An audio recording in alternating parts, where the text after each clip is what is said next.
जय श्री कृष्णा, राधे राधे। आज अपने सुनेंगे देव नारायण कथा का अगला भाग। अब तक हमने सुना है कि देव नारायण जी का अवतार हो चुका है। अब आगे देव नारायण जी का जन्म होते ही राव जी के महलों में अब सुगन होने लगते हैं। राव जी को सपने आने लगते हैं कि तुझसे बैर लेने वाला साडू माता की झोली में अवतार ले चुका है, वही तेरा सर्वनाश करेगा। राव जी सपना देखकर घबरा जाते हैं और गांव-गांव में डायन का पता करवाते हैं और फिर उन्हें बुलाकर आज्ञा देते हैं कि गोठा गांव में एक बालक ने जन्म लिया है, उसका नाम देव नारायण है, उसे आपको खत्म करके आना है। तो राव जी के कहे अनुसार वो डायन रान से गोठा में आ जाती है और लंबे लंबे घूंघट निकाल कर घर घर में घुसती है। ऐसा करते करते जब वो साडू माता के घर में घुसती है तो देखती है कि साडू माता भगवान के ध्यान में लगी हुई है और दो डायन अंदर जाकर देखती है कि झूले में एक टाबर अपने पांव का अंगूठा मुंह में लेकर खेल रहा है। तो उसके मुंह में से अंगूठा निकाल अपनी गोद में लेकर जहर लगा अपना स्तन देव नारायण के मुंह में दे देती है। तो देव नारायण अपने दांतों से उस डायन का स्तन जोर से दबा देते हैं, जिससे उसके प्राण निकल जाते हैं। यह देखकर दूसरी डायन वहां से भागकर वापस राण आ जाती है। राव जी फिर ब्राह्मणों को बुलाते हैं और कहते हैं कि गोठा में जाकर वहां साडू माता के एक बालक ने जन्म लिया है, उसे आपको मारना है। यदि तुम उसे मार दोगे तो मैं तुम्हें आधा राज्य बख्शीश में दूंगा। तो ब्राह्मण सोचते हैं कि टाबर मारने में क्या हर्ज है, हम तो उस बच्चे को मिनटों में मार आएंगे। तो यह सोचकर ब्राह्मण गोठा आते हैं और वहां आकर साडू माता को कहते हैं कि आपके यहाँ टाबर ने जन्म लिया है, उसका नामकरण संस्कार करने आए हैं। साडू माता साधुओं का सत्कार करती है और कहती है कि आटा दाल से आप अपने लिए अपने हाथों से रसोई बनाओ और भोजन करो। तो ब्राह्मण कहते हैं कि साडू माता आप 1.25 कोस दूर रतन बावड़ी से कच्चे घड़े में पानी भरकर लाओ, तब हम रसोई बनाकर भोजन करेंगे। तो साडू माता मिट्टी का घड़ा लेकर पानी लेने के लिए चली जाती है। तो पीछे से ब्राह्मण घर में इधर उधर ढूंढती है। तभी एक ब्राह्मण की नजर पालने में सोए हुए बच्चे पर पड़ती है, जहां शेष नाग उसके ऊपर छत्र बनाकर बैठा हुआ था और चारों ओर बिच्छू ही बिच्छू घूम रहे थे। तो यह देखकर ब्राह्मण सोचता है कि बालक में दूध की खुशबू से सांप और बिच्छू आ गए हैं, लगता है मार दिया है। देव नारायण को मरा हुआ जानकर वह ब्राह्मण बाकी 3 ब्राह्मणों को उस कमरे में बुलाता है। तो भगवान विष्णु की माया से सारे ब्राह्मणों को पालने में देव नारायण के अलग अलग रूप दिखाई देते हैं और उनमें से एक ब्राह्मण को पालना खाली दिखाई देता है। अपनी अपनी बात सच्ची साबित करने के लिए सारे ब्राह्मण आपस में लड़ पड़ते हैं। ब्राह्मण आपस में लड़ रहे होते हैं कि साडू माता पानी लेकर आ जाती है और ब्राह्मणों को दान दक्षिणा देती है, 5 सोने की मोहरें देती है। चारों ब्राह्मण वहां से आकर 5वीं सोने की मोहर को बांटने के लिए फिर से लड़ने लग जाते हैं। एक दूसरे की चोटियां पकड़ पकड़ कर गुत्थम गुत्था हो जाते हैं। तो साडू माता यह देखकर सोचती है कि इन्हें तो लगता है राव जी ने भेजा है और अंदर जाकर अपने बच्चे को संभालती है कि कहीं मेरे बच्चे को इन ब्राह्मणों ने कुछ कर तो नहीं दिया। देव नारायण को सकुशल देखकर साडू माता प्रसन्न हो जाती है और फिर सोचने लगती है कि रोज कोई ना कोई यहाँ आता रहता है, कहीं राव जी सेना भेजकर बच्चे को मरवा ना दे। तो यह सोचकर वह गोठा छोड़कर मालवा जाने की तैयारी करती है और दूसरे ही दिन साडू माता अपने विश्वास पात्र भील को बुलवाती है और बच्चे का जलवा पूजन करने के पश्चात साडू माता बालक देव नारायण, भील, हीरादासी, नापा ग्वाल और अपनी गाय साथ लेकर गोठा छोड़कर मालवा की ओर निकल पड़ती है। साडू माता और हीरा अपने अपने घोड़े काली घोड़ी और नीलागर घोड़े पर सवार हो बच्चे का पालना भील के सिर पर और नापा ग्वाल गायें लेकर साथ साथ थोड़ी थोड़ी दूरी पर निकल पड़ते हैं। रास्ते में भील एक गोयली को देखता है, तो उसे देखते ही बालक देव नारायण को वहीं एक खोल में रखकर गोयली का शिकार करने उसके पीछे भाग जाता है और उधर साडू माता और हीरा काफी आगे निकल जाते हैं। रास्ते में एक जगह एक शिकारी हिरनी का शिकार कर रहा होता है उस हिरनी के साथ उस हिरनी के बच्चे भी होते हैं।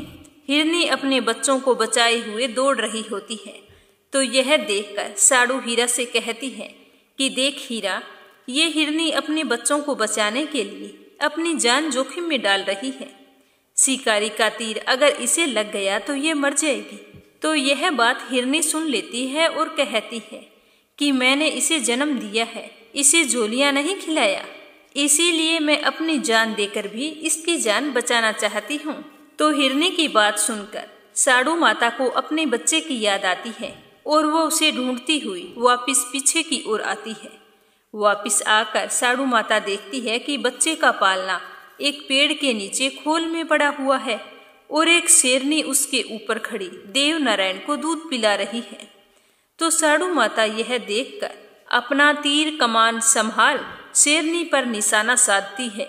तो शेरनी कहती है कि साडू माता रुक जाओ, तीर मत चलाना, मैं इसे दूध पिलाकर चली जाऊंगी। यह बच्चा भूखा है, इसकी रोने की आवाज सुनकर मैं आई हूँ। इससे पहले भी मैं इसे 6 बार दूध पिला चुकी हूँ, अब मैं 7वीं बार दूध पिला रही हूँ। तो यह बात सुनकर साडू माता चौंक जाती है और पूछती है कि इससे पहले तुमने इसे कब कब दूध पिलाया। तो शेरनी उसे उसके पिछले जन्म की सारी बात बताती है। बात बताकर शेरनी चली जाती है और तभी शिकार करने गया भील भी वापिस आ जाता है और आकर बच्चे के पालने को उठा लेता है। फिर साडू माता अपने बच्चे के साथ साथ चलती है। चलते चलते वो मांडल झील के पास पहुंचते हैं। वहां पर थोड़ी देर के लिए विश्राम करते हैं।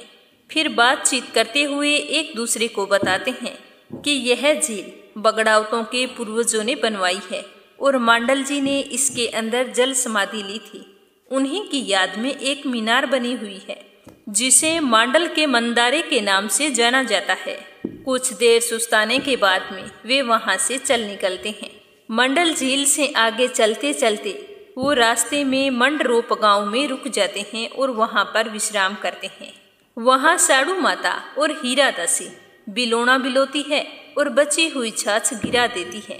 कहा जाता है कि मंगरोप में बची हुई छाछ से बनी खड़िया की खान आज भी वहां पर स्थित है। मंगरोप से रवाना होकर 2 दिन बाद सब लोग मालवा पहुंचते हैं। साडू माता अपने पीहर में पहुंचकर सबसे गले मिलती है। मालवा के राजा साडू माता के पिताजी थे। मालवा में ही रहकर देव नारायण छोटे से बड़े हुए थे। देव नारायण बचपन में कई शरारतें करते थे। वह अपने साथियों के साथ पनिहारियों के मटके फोड़ देते थे। जब गांव वाले राजा जी को शिकायत करने आते तो कहते कि आपका दोयता रोज रोज हमारी औरतों की मटकी फोड़ देता है, तो हम रोजाना नया मटका कहाँ से लेकर आएं। तो राजा जी ने कहा कि आप सभी पीतल और तांबे के कलश बनवा लो और खजाने से रुपए ले लो। देव नारायण वहां के गवालों के साथ जंगल में बकरियां और गायों को चराने के लिए जाते थे। अपनी बाल क्रीड़ाओं से सभी को सताया करते थे। देव नारायण के मामा ने देव नारायण को कह रखा था कि जंगल में सिंधबड़ की ओर कभी मत जाना, क्योंकि वहां पर 64 जोगनियां और 52 भैरुंजी रहते हैं, वो तुम्हें खा जाएंगे। तो एक दिन देव नारायण जंगल में बकरियां चराने के लिए जाते हैं और अपने साथियों को बहाना बनाकर गांव वापस भेज देते हैं और खुद बकरियां लेकर सिंधबड़ की ओर चले जाते हैं। सिंधबड़ पहुंचकर सभी जोगनियां और 52 भेड़ों को पेड़ से उतार कर कहते हैं कि मैं यहाँ सो रहा हूँ, तुम सब मेरी बकरियों को चराओ। मेरे जागने पर एक भी बकरी कम पड़ी तो उसे मैं तुम्हारी आंतों से निकाल लूंगा। यह कहकर देव नारायण वहीं पर कंबल ओढ़कर सो जाते हैं। 2 पहर सोने के बाद उठते हैं और सबको आवाज देकर बुलाते हैं। तो जोगनिया और भैरों नारायण के पैरों में पड़ जाते हैं और कहते हैं कि भगवान, आज तो हम भूखे मर गए। नारायण पूछते हैं कि तुम यहाँ क्या खाते हो, अपना पेट कैसे भरते हो। तो भैरों कहते हैं कि हम उड़ते हुए परिंदों को पकड़कर खाते हैं, आज तो पूरा दिन आपकी बकरियां चराने में ही चला गया। तो नारायण कहते हैं कि मेरी एक बकरी को छोड़कर तुम सब बकरियों को खा जाओ। तो देव नारायण अपनी बकरी को गोद में उठाकर वापिस आ जाते हैं। मामा पूछते हैं कि नारायण, बाकी बकरियां कहाँ हैं। तो नारायण कहते हैं कि मैं रास्ता भूल गया और सिंधबड़ पहुंच गया। वहां देखता हूँ कि बड़ के पेड़ से काले काले भूत निकलकर सारी बकरियों को खा गए और मैं अपनी बकरी लेकर वहां से भाग आया। तो मामा कहते हैं कि फिर तू वहां से जीवित कैसे आ गया? तेरे को किसी भूत ने नहीं पकड़ा? मामा जी सोचते हैं कि यह जरूर कोई अवतार है। यह सोचकर वो साड़ू माता से देव नारायण के बारे में पूछती तो साड़ू माता उन्हें सब कुछ सच सच बता देती है। मामा जी देव नारायण के लिए चंदन का आसन बनवाते हैं और दूधिया नीम के नीचे देव नारायण को बिठाकर उनकी पूजा करते हैं। गांव के सभी लोग उनके दर्शनों को आते हैं और देव नारायण लूले लंगड़े कोढ़ी मनुष्यों को ठीक करके उनका कोढ़ झाड़ देते हैं। इस प्रकार से देव नारायण अपने मामा के यहाँ मालवा में रहते हैं और बड़े होते हैं। इधर छोछू भाट को भगवान देव नारायण की याद आती है कि भगवान देव नारायण अब तक तो 11 वर्ष के हो गए होंगे। उन्हें मालवा जाकर बताना चाहिए कि अपने बाप और काका का बैर लेना है। छोछू भाट अपनी माता डालूबाई को साथ लेकर मालवा गांव की ओर चल पड़ते हैं। 4-5 दिनों तक चलकर मालवा पहुंचते हैं। वहां जंगल में नारायण की गायें चर रही होती है। छोछू भाट उन्हें देखकर पहचान जाते हैं कि ये गौएं तो बगड़ावतों की हैं। तो वे ग्वालों से पूछते हैं कि ये गायें किसकी हैं? तो ग्वाल कहते हैं कि ये नारायण की गायें हैं। तभी वहां पर नापा ग्वाल आ जाता है। वो छोछू भाट को देखकर पहचान जाता है। फिर दोनों गले मिलते हैं और छोछू भाट नारायण के पास चलने के लिए कहता है।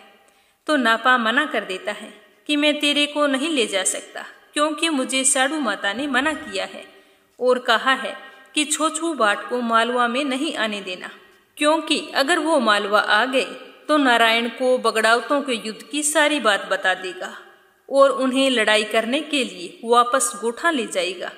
जैसे बगड़ावत मारे गए वैसे वह नारायण को नहीं खोना चाहती। तो छोछू भाट ये बात सुनकर नापा ग्वाल से कहता है कि मैं मेवाड़ की धरा से नारायण के दर्शनों के लिए यहाँ चलकर आया हूँ और यदि मैं नारायण के दर्शन नहीं कर पाया तो मैं और मेरी माँ यहीं पर जान दे देंगे। तो यह सुनकर नापा ग्वाल छोछू भाट को मालवा में नारायण के घर लेकर चला जाता है। साड़ू माता भाट को देखकर कहती है कि भाट जी आ गए, अब वापिस कब जाओगे? तो भाट कहता है भगवान नारायण से मिलकर जाऊंगा, 2-4 दिन यहीं रहूंगा। साड़ू माता छोछू भाट के लिए भोजन तैयार करती है। जब साड़ू माता भाट को खाना परोसती है तो भाट कहता है कि माता जी मुझे तो थाली में नहीं खाना। जिस दिन से मेरे धनी मेरे मालिक बगड़ावत मारे गए हैं उसी दिन से मैंने सौगंध उठा रखी है कि नारायण जब तक राण के राव जी को नहीं मारेंगे मैं तब तक पातल में ही भोजन करूंगा। तो साड़ू माता सोचती है कि कहीं भाट नारायण को बगड़ावतों को सारा किस्सा ना सुना दे, इसीलिए वह भाट को सिंधबड़ भेजकर मारने की योजना बनाती है और कहती है कि भाट जी ऐसा करो, रास्ते में एक नदी के किनारे एक बड़ का पेड़ है, वहीं नहा धोकर निपट कर आते समय सिंधबड़ के पत्ते तोड़ लाना और उसी में भोजन कर लेना। मैं आपके वास्ते अच्छा सा भोजन तैयार करती हूँ। तो भाट जी अपना लोटा साथ लेकर सिंधबड़ की ओर चल पड़ते हैं। सिंधबड़ के नीचे आकर नदी के घाट पर स्नान ध्यान करके जैसे ही छोछू भाट बड़ के पत्ते तोड़ने का प्रयास करता है तो सिंधबड़ से 64 जोगनियां और 52 भैरों उतर कर भाट को पकड़कर उसके टुकड़े टुकड़े करके सभी आपस में बांट चूंट कर खा जाते हैं। जब देव नारायण अपनी गायें चराकर वापस लौटते हैं तो उन्हें छोछू भाट के आने का पता चलता है और यह भी पता चलता है कि भाटी जी सिंधबड़ के रास्ते गए हैं। तो वो अपने नीलागर घोड़े पर सवार होकर सिंधबड़ के पास पहुंचते हैं, लेकिन उन्हें भाट कहीं भी दिखाई नहीं देता। लेकिन उनके कपड़े और लोटा वहीं पर पड़ा होता है। तो देव नारायण जी समझ जाते हैं कि भाट जी को तो जोगनियां और भैरों खा गए हैं। तो देव नारायण अपने काले भैरों को बुलाते हैं और सिंधबड़ को हिलाने का आदेश देते हैं। काला भैरों बड़ के पेड़ को जोर से पकड़कर हिलाता है तो 64 जोगनियां और 52 भैरों नीचे आकर गिरते हैं और कहते हैं कि भाट जी को तो हम खा गए हैं। तो नारायण जी कहते हैं कि भाट जी को अभी उगलो, नहीं तो मैं तुम सबको खत्म कर दूंगा। तो देव नारायण के डर से सभी जोगनियां और भैरों उगलकर एक एक टुकड़े को जोड़कर भाट जी को पूरा करते हैं। देव नारायण अपनी माया से भाट में प्राण डालते हैं, जिससे भाट जी वापिस जिंदा हो जाता है। देव नारायण भाट को साथ लेकर वापिस लौटते हैं तो सभी जोगनिया और भैरू नारायण से विनती करते हैं कि हे भगवान, हमें भी इस गति से आजाद करो और हमारा उद्धार करो। तो देव नारायण सभी 64 जोगनिया और 52 भैरों को अपने बाएं पांव में समा लेते हैं और इसके बाद भैरू और जोगनिया सदा देव नारायण की सेवा में रहते हैं। देव नारायण भाट को साथ लेकर आते हैं और रास्ते में छोछू भाट देव नारायण को सारी घटनाएं बताते हैं कि किस तरह से बगड़ावत मारे गए, उनके पास जो खजाना था वो कौन कौन लूट कर ले गए, और उनके भाइयों के बारे में भी बताते हैं। उन्हें जोश दिलाते हैं कि आपको अपने परिवार का बैर लेना चाहिए। अगले ही दिन मालवा छोड़कर गोठा चलने की विनती करते हैं। तो नारायण सारी बातें सुनने के बाद में भाट जी से कहते हैं कि अभी तो घर चलते हैं और साड़ू माता से बात करेंगे। भाट जी अपने साथ में बड़ के पेड़ से तोड़े हुए पत्ते लाकर साड़ू माता को देते हैं और पत्तों से पत्तल बनवाते हैं।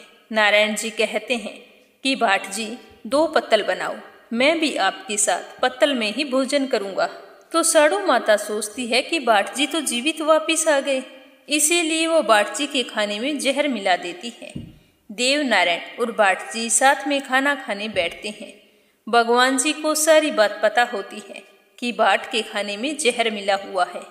जब साड़ू माता खाना परोसती है तब नजर बचाकर देव नारायण भाट जी को परोसा हुआ जहर वाला खाना खुद के सामने रख लेते हैं और जो अपने लिए परोसा गया था वो भाट जी के सामने रख देते हैं और दोनों भोजन शुरू करते हैं। साड़ू माता को पता चल जाता है कि जहर वाला खाना भगवान खा रहे हैं। तो साड़ू माता सोचती है कि नारायण जहर वाला खाना खाकर तो मर जाएंगे, अब क्या करें। यह सोचकर वो बहुत ही दुखी होती है और रोने लगती है। तब नारायण जी माता जी से पूछते हैं कि माता जी क्या बात है, आप क्यों रो रही हैं। इतना कहकर देव नारायण उबासी लेते हैं तो साड़ू माता को देव नारायण के मुंह में सारा ब्रह्मांड दिखाई देता है। धरती, आकाश और कई जानवर विचरण करते हुए देखकर वो चकित हो जाती है और साड़ू माता को विश्वास हो जाता है कि ये तीनों लोगों के नाथ हैं। इनका जहर से कुछ नहीं बिगड़ेगा और ना ही इन्हें कोई मार सकता है। खाना खाने के बाद देव नारायण दुधिया नीम के पास जाकर सारा जहर उगल देते हैं। कहा जाता है कि उस दिन से ही नीम कड़वा हो गया था। छोछू भाट से सारी बात पता चलने पर नारायण साड़ू माता से अपने परिवार के बारे में सवाल करते हैं कि किस तरह मेरे काका बाबा सा मारे गए और किसने उन्हें मारा था। मुझे उनसे बदला लेना है और हमें कल ही गोठा चलना होगा। दूसरे दिन सुबह होते ही गोठा जाने के लिए तैयार होते हैं तो देव नारायण के मामा और मामियाँ उन्हें जाने से रोकते हैं। कहते हैं कि आप छोटे से थे जब यहाँ आए थे और कितने बड़े हो गए हो। आपको देखकर तो हम धन्य हो गए हैं। आप चले जाओगे तो हमें आपके दर्शन कैसे होंगे। तब नारायण भाट से कहते हैं कि छिपा से हमारा चित्र छपवा कर लाओ, फिर हम यहाँ से चलेंगे। तो फिर मालवा में छिपा जाति के चित्रकार से भाट देव नारायण का चित्र छपवा कर लाता है और नारायण को दे देता है। नारायण अपनी मामियों को अपना चित्र देते हैं और कहते हैं कि आप रोज मेरे इस चित्र को देखकर मुझे याद कर लेना। साड़ू माता, हीरा दासी, नापा गवाल और कई गवाले छोछू भाट की माँ डालूबाई और देव नारायण, इन सभी को देव नारायण के नाना जी, मामा जी और मामियाँ बड़े ही प्यार से विदा करते हैं और कहते हैं कि वहाँ जाकर हमें भूल मत जाना। देव नारायण के साथ मालवा से लौटते समय 64 जोगनिया और 52 भैरों जी भी उनके बाएं पांव में समाये हुए होते हैं, वो भी साथ ही चले आते हैं। मालवा से लौटते समय रास्ते में धार नगरी होती है। धार नगरी में एक सूखा हुआ बाग होता है, जो देव नारायण के उस बाग में कदम रखते ही वो हरा भरा हो जाता है। वहीं देव नारायण विश्राम करते हैं। उस बाग में धार नगरी की राजकुमारी पीपल दे अपनी सखियों के साथ देव मंदिर में पूजा करने के लिए आती है। राजकुमारी के सिर पर सींग होता है और उसके शरीर में सारे कोड होता है। वह रोज इस बाग में देवी की पूजा करने आया करती थी। राजकुमारी देखती है कि यह बाग तो सूखा हुआ था, आज से एकदम हरा भरा कैसे हो गया। राजकुमारी पीपलदे देवी की पूजा कर अपनी सखियों के साथ आती है, जहाँ देव नारायण का डेरा लगा हुआ होता है। तो राजकुमारी पीपलदे देखती है कि यह कौन सिद्ध पुरुष आया है, जिसके आने से सारा बाग हरा भरा हो गया है। वह उनके दर्शन करने के लिए जाती है। जैसे ही देव नारायण की दृष्टि पीपलदे पर पड़ती है तो उसके माथे का सींग झड़कर गिर जाता है। उसके शरीर का सारा कोढ़ खत्म हो जाता है और वह खूबसूरत हो जाती है। यह चमत्कार देखकर पीपल बहुत खुश होती है और भगवान के चरणों में गिर पड़ती है और उसे पिछले जन्म की सारी बात याद आ जाती है कि विष्णु देव के कहने से ही मैंने बगड़ावतों का संहार किया था और मुंडमाला धारण की थी, और नेतू ने मुझे श्राप दिया था कि मेरे माथे पर सींग होगा, पूरे शरीर पर कोढ़ होगा, लूली लंगड़ी के रूप में धार में जन्म होगा, और विष्णु भगवान देव नारायण जब अवतार लेंगे तो उनकी दृष्टि मुझ पर पड़ेगी तो मुझे इस श्राप से मुक्ति मिलेगी।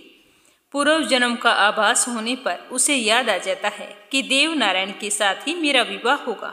तो पीपलदे कावरी हथनी पर सवार होकर बधावा गीत गाती हुई राजा के दरबार में आती है।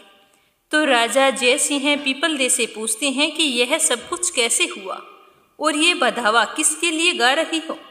तो पीपलदे जी कहती है कि तीनों लोकों के नाथ देव नारायण ने अवतार लिया है, उन्होंने मेरा कोढ़ ठीक किया है और मेरी सारी बीमारी दूर कर दी।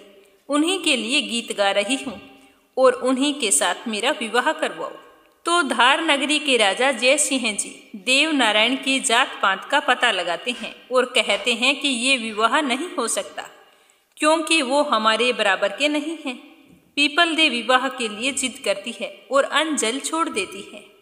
विवश होकर राजा एक युक्ति निकालते हैं कि क्यों न देव नारायण को गढ़गाजना में भेज दें, वहां का राक्षस इन्हें मार डालेगा और अपना काम वैसे ही हो जाएगा। तो राजा जयसिंह देव नारायण को पत्र लिखते हैं कि हमारी धार नगरी के किवाड़ गढ़गाजना का राक्षस ले गया है, वो वापस लेकर आओ तो पीपलदे के साथ हम तुम्हारा विवाह करवा सकते हैं। और उधर डेरे से साडू माता की घोड़ी भी राक्षस चोरी करके ले गई। जब देव नारायण को साडू माता की घोड़ी की चोरी का पता चलता है तो देव नारायण सोचते हैं कि चलो दोनों काम एक साथ हो जाएंगे। तो देव नारायण भेरुंजी को पहरे पर लगाकर नीलागर घोड़े पर सवार गढ़गाजना से धार के किवाड़ और साडू माता की घोड़ी लेने के लिए निकल पड़ते हैं। और गढ़गाजना पहुंचते ही गढ़गाजना के बाहर देव नारायण राक्षसों को मारना शुरू करते हैं। एक को मारे दो हो जाएं, दो को मारे चार हो जाएं। राक्षसों के खून की बूंदें जमीन पर गिरते ही नए राक्षस पैदा हो जाते।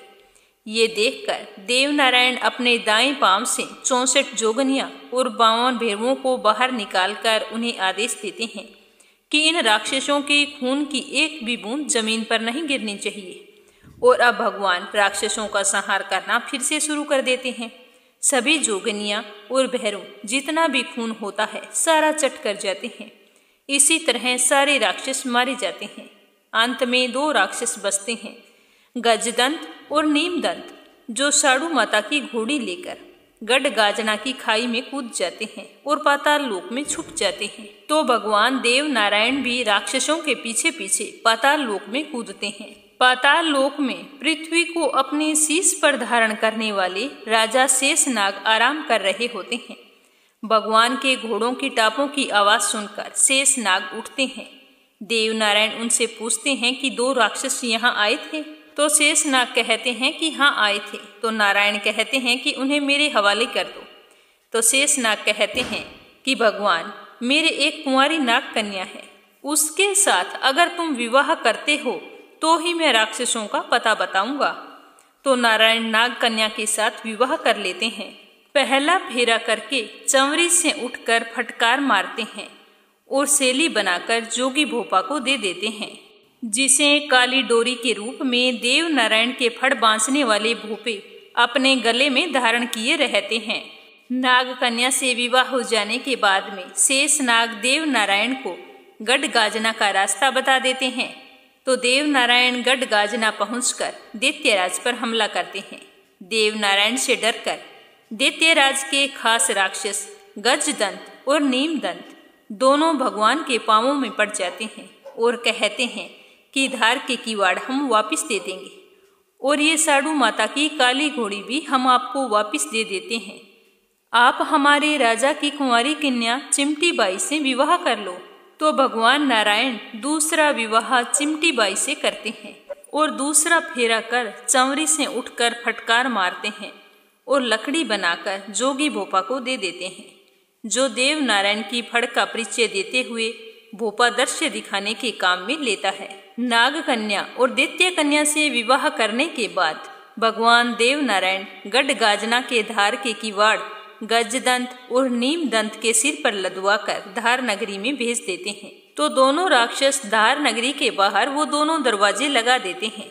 सुबह धार नगरी की प्रजा जागती है और देखती है कि नगरी के किवाड़ वापिस आ गए हैं। तो ये समाचार राजा जय सिंह को मिलता है। राजा देखने आते हैं और उन्हें पूरा विश्वास हो जाता है कि देव नारायण जरूर कोई अवतारी पुरुष है। इसी के साथ अपनी कन्या का विवाह कर देना चाहिए। तो राजा जय सिंह जी 4 पंडितों के साथ देव नारायण के लिए लगन नारियल भिजवाते हैं। चारों पंडित जी नारियल लेकर छोछू भाट के पास आते हैं। छोछू भाट उन 4 ब्राह्मणों को माता साडू के पास लेकर जाता है और माता साडू को नारियल स्वीकार करने को कहते हैं। देव नारायण उस वक्त सोए हुए होते हैं।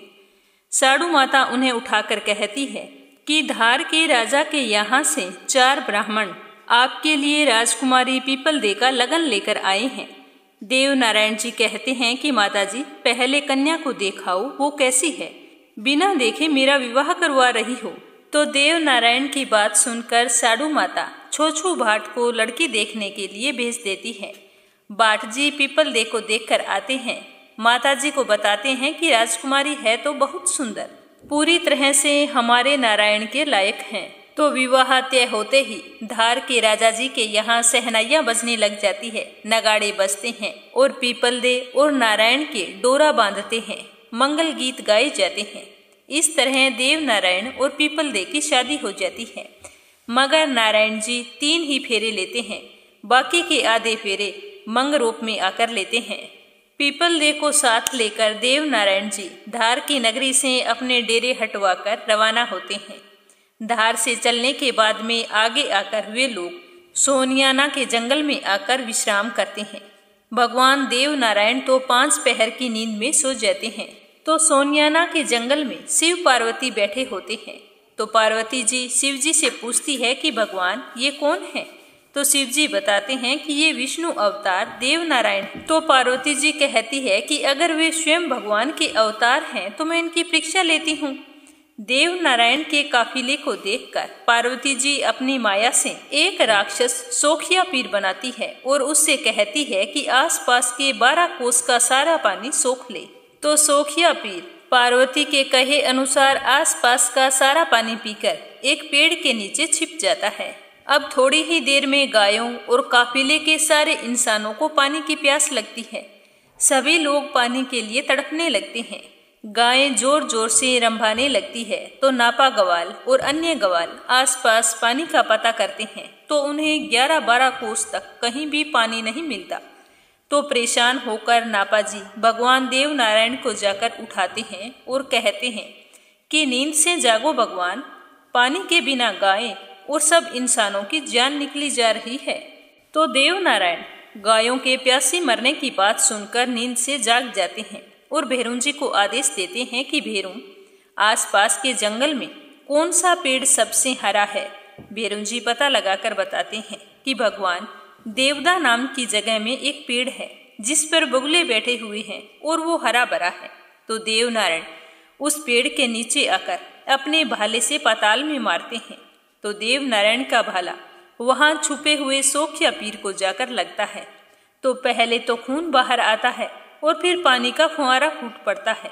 नापा गवाल पहले पानी गायों को पिलाता है और बाद में पूरे काफिले के लोग अपनी अपनी प्यास बुझाते हैं। अगले भाग में सुनेंगे कि देव नारायण जी का अपने भाई भांगी से मिलाप कैसे होता है। कमेंट बॉक्स में विष्णु जी का जयकारा अवश्य लगाना।